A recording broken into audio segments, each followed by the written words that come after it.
Good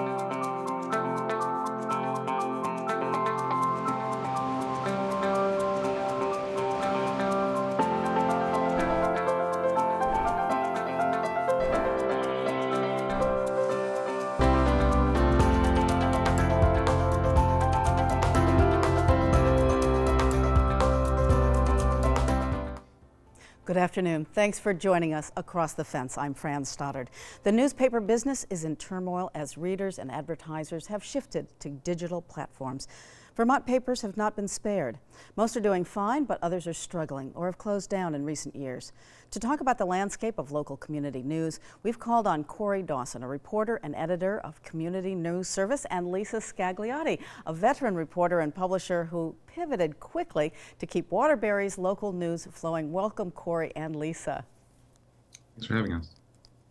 Hi, Fran. Thanks for having me. Yeah, it's terrific to have you with us. So, Corey, we're going to start with you with a little bit of a big picture. How would you summarize the state of print journalism in Vermont right now?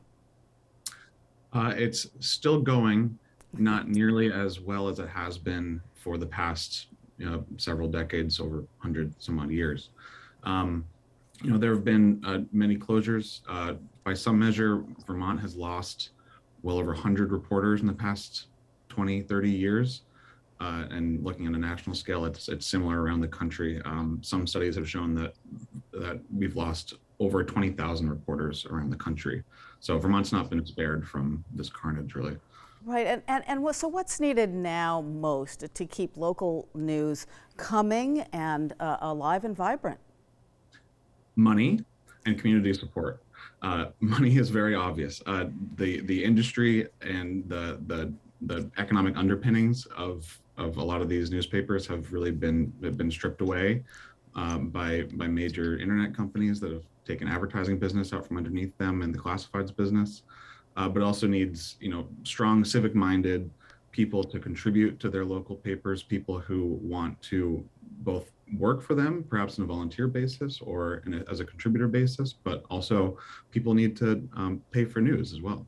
Right, so that's pay and also the reporters, since you've made it very clear how many we've lost. So Corey, as editor of Community News Service, it's a project of the University of Vermont. Tell us about that service and how it works. Sure, so it's about 3 years old this semester. Lisa and I are the only two editors of this program. And we match UVM undergrads with a lot of these small local newspapers around the state, including the Waterbury Roundabout.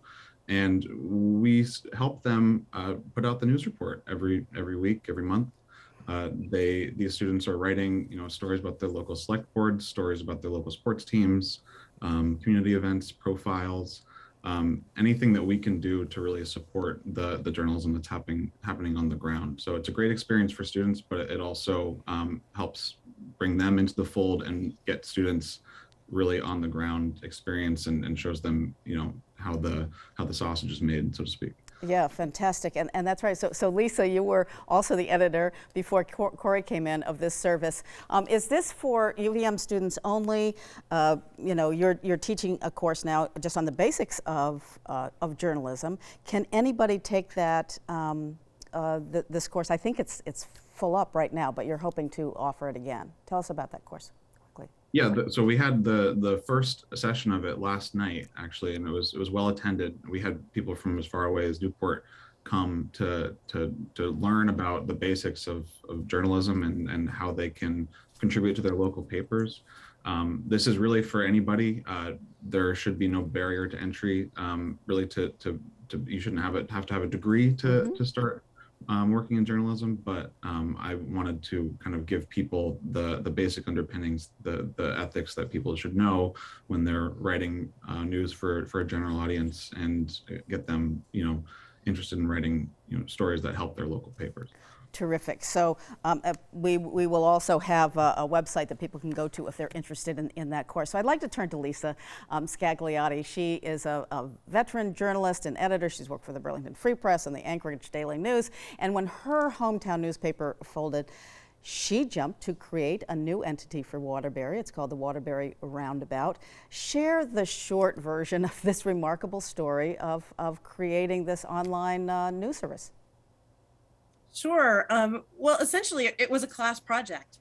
It was the beginning of the pandemic, March 2020, that we all remember. And the shutdown happened in mid-March. And 2 weeks later, the Waterbury Record was our newspaper, weekly paper here in Waterbury for, about 13 years. And they just, they folded. There was no advance warning. The newspaper came out and they said, this is going to be our last edition. And it just sort of sent this shockwave through the community. Already everybody was reeling with all the new things that were happening with the shutdown, trying to understand the pandemic. And to have the newspaper just stop was a really big shock to the community. And at the time, I was in the seat that Corey's in now as the editor at the Community News Service, working with a group of UVM students who were covering local news for other newspapers. And so, we just said, well, what if we turn some of our attention to Waterbury? And at the time, it really didn't matter what we were covering. We were just trying to have the students busy, especially at that point where everything was up in the air. And so we had students launch the website. They designed the website. We had students start helping covering stories. The timing was a little hard because we launched in May. The first week of May was when the website went live. And the semester was just about over. So then we had a few weeks there of this lull of trying to figure it out. But then once the summer students began, Corey came on board and in the fall, and we started working where they were helping me out with a couple students at a time. And I was able to, with my own connections and other friends in the business, I'm lucky that I know a lot of folks, and I was able to get other journalists who had time, who were able to freelance for me to help. One of my partners in this project is Gordon Miller, who's a local photographer, who is the main photographer for the Waterbury Record and still shoots for the Stowe Reporter. And so a lot of his photos are what you see on our website that make it look so good. Right. Well, how wonderful, and what a great experience for the students also to help start this up. Why is having hyperlocal news source so important? Well, people need to know what's going on in their town. And when I started in Vermont journalism back in the late 80s, the landscape was so different. The Burlington Free Press, which is where I started there in Vermont, had a huge staff, and it covered all the communities in Chittenden County. The Times-Argus, the Rutland Herald, they were covering the counties around them, and going to select board meetings and covering all that local news. And as they've cut back, that local news coverage has disappeared. And so you see things trying to fill that void, like Front Porch Forum and, blogs and things like that. But, there's so many, we're sort of in this ocean of information right now on the internet. But where can people find out what the school board vote was on something last night? We had a special bond vote in Waterbury in our Harwood school district in November. And so where were people supposed to wake up the next day to find out, did the bond pass? There's nobody covering it at that level. And so that's still the information that people need that to understand what's happening in their community and to connect people in a community.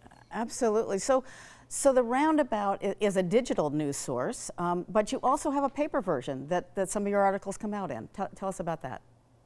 Yeah, well, this is a special partnership. So one of the things that I've learned really quickly is that I can't do this alone, right? So the whole idea of launching this with the University of Vermont program, like there's one partnership, and then started this website, and then soon into this, the folks at the Times-Argus came to us and they said, we're looking to try to expand our reach. They had contracted a lot at the beginning of the pandemic as well.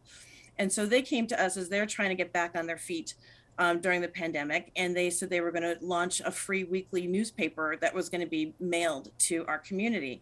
But they saw what our website was doing and said, we are imagining just sending out something that has, Times-Argus content, but if you're covering your town and your community, what if we put relevant stories in the papers that are going to your zip codes, because it gets distributed through the mail.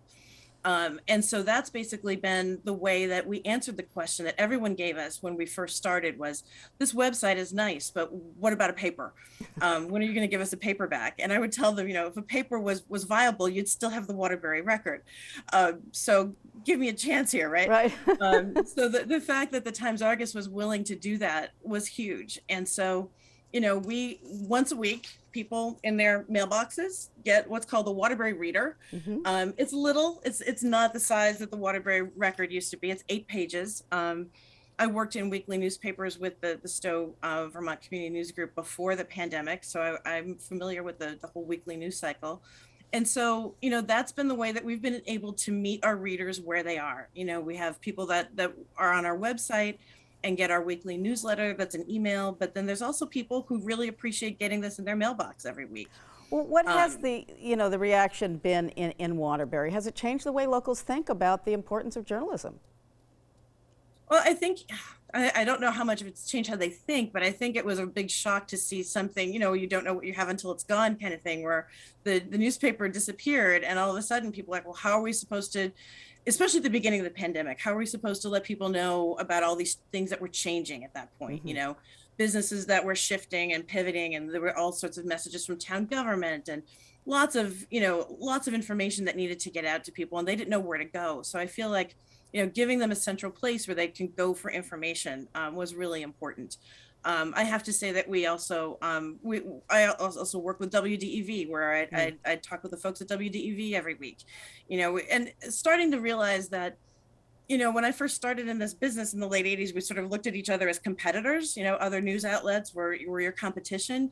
And at this point, I feel like we're really all in this together. And to whatever degree we can collaborate and we can work together. I talk with the editor at the Valley Reporter, a couple times a week, putting out their weekly paper over there. We cover the same school district, and so there has to be a little bit more of this, the local news media, knitting things together to be able to provide this information and help each other out. It's a very different landscape, and we only have a few seconds left. So if you'd like to learn more, there are websites for both the Community News Service and the Waterbury Roundabout. You can go to communitynews.net to learn more about that service, or waterburyroundabout.org.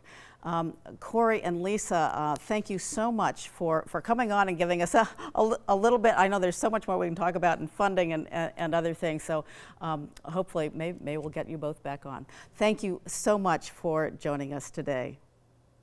Thank you, Fran. Thanks a lot. You bet. And thank you for joining us across the fence. I'm Fran Stoddard. Stay well.